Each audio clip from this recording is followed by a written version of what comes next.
I want to bring back NBC's John Allen, Brendan Buck, and Michael Hardaway. Here in studio with me is Julie Roginski, Democratic strategist, co-founder of Lift Our Voices. John, well, how does this fit in to what at least the campaign wanted it to be, which is outreach to black voters?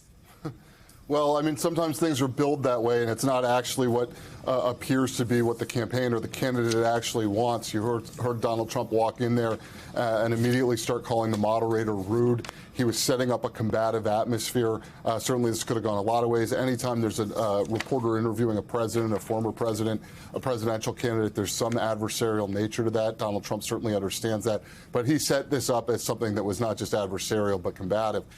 Then he went into things about Kamala Harris's background, saying he didn't know if she was black or Indian, accusing of her of at one point claiming to be Indian and then becoming black, as if she couldn't have heritage from multiple parts of the world or multiple races. You know what, since you bring it up, John, and I'll let you continue, but we have that sound ready to go, so let's play it in case people didn't hear it the first time. She was always of Indian heritage, and she was only promoting Indian heritage. I didn't know she was black until a number of years ago when she happened to turn black, and now she wants to be known as black. So I don't know, is she Indian or is she black? She has always identified as a black woman. She went to a historically black college. I respect either one, but she obviously doesn't, because she was Indian all the way, and then all of a sudden she made a turn and she became a black person. Just to be clear. John, I'll let you continue there, but it was something that was commented on at the White House press briefing, that somehow Kamala Harris became a black person. Yeah, I mean, this is it's obviously absurd and ridiculous and dumb and offensive and all of the things that people will throw around at it. But this is what Donald Trump wanted out of today. He has got, he's playing to his base. He's trying to push up the energy and excitement from white males in the MAGA movement. He wanted this fight with black journalists. You saw that. He also wants to seize the news cycle. He has basically faded out of the news cycle over the past few weeks, particularly with the handoff on the Democratic side. And that's got to be frustrating him, somebody who's always been able to drive the news. So what does he do to get the news going again? He says something, obnoxious and controversial. So, he's getting what he wants right now. Viewers can hear what he said. Yeah, he also, Michael, was asked to clarify his recent use of the term black jobs. Here's what he said. I will tell you that coming from the border are millions and millions of people that happen to be taking black jobs. You had the best. What exactly is a black job, sir? A black job is anybody that has a job. That's what it is. Anybody that has a job. All right. He also was asked, Michael, about whether the comments that have made that Kamala Harris is a DEI hire, and pressed on that. His answer was could be. Let me get your reaction to those statements. This was insane. And the reality is that the NABJ should have anticipated that this would happen. His entire goal, to John's point, is to go in front of this audience of black people and insult them to play to his MAGA base on the right. It's horrifically insane. To that same group of people who are descendants of chattel slavery in America, he also said that his legal trials were the worst thing to happen in American history. And so this was a horrific situation that was completely preventable, and it's a very sad thing for the NABJ and for this country. There's a lot else here, Julie, that we could talk about. I think John touched on this. He not only called the first questioner rude but disgraceful, complained about being treated in a horrible manner since, quoting him, "I love the black population." He was asked a number of times about his vice presidential pick, and talked about how he went to Yale and his personal story that many people know from his best-selling book. But when he was asked if J.D. Vance was ready on day one, his answer was, "I've always had a lot of respect for him," and then went into how historically the vice presidential pick really doesn't matter much.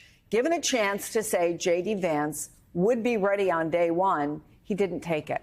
Well, Donald Trump is not interested in uplifting anybody who's not named Donald Trump, right? So J.D. Vance is whatever he is to Donald Trump, I guess a constitutional requirement he needs to fulfill, but he's never going to defend J.D. Vance because it's not about Donald Trump. It's not about J.D. Vance's grievances. It's about Donald Trump's grievances. Look, I will say, if you saw the way that he treated at least Rachel Scott on that stage, he speaks about women in a very particular way. They are nasty. They are rude. They are whatever they are. They're something that is worse than any man who ever speaks to him, right? And so you saw that misogyny come through over and over and over again. You're going to see that misogyny towards Kamala Harris. It's not enough that she's his opponent. She's a woman. She's a rude woman. She's an abrasive woman. Whatever she is, she's not worthy of him, especially because she's a black woman, or at least he now acknowledges she's a black woman.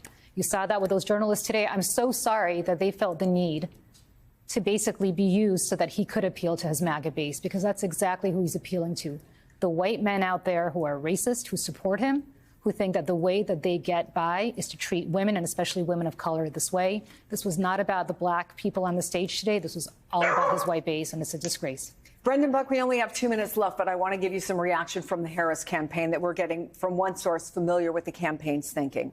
He is completely unhinged. This is also Trump. He cannot help himself. That person also reacted to Trump's comments, claiming that only recently Kamala Harris said she was black. And I'm quoting here.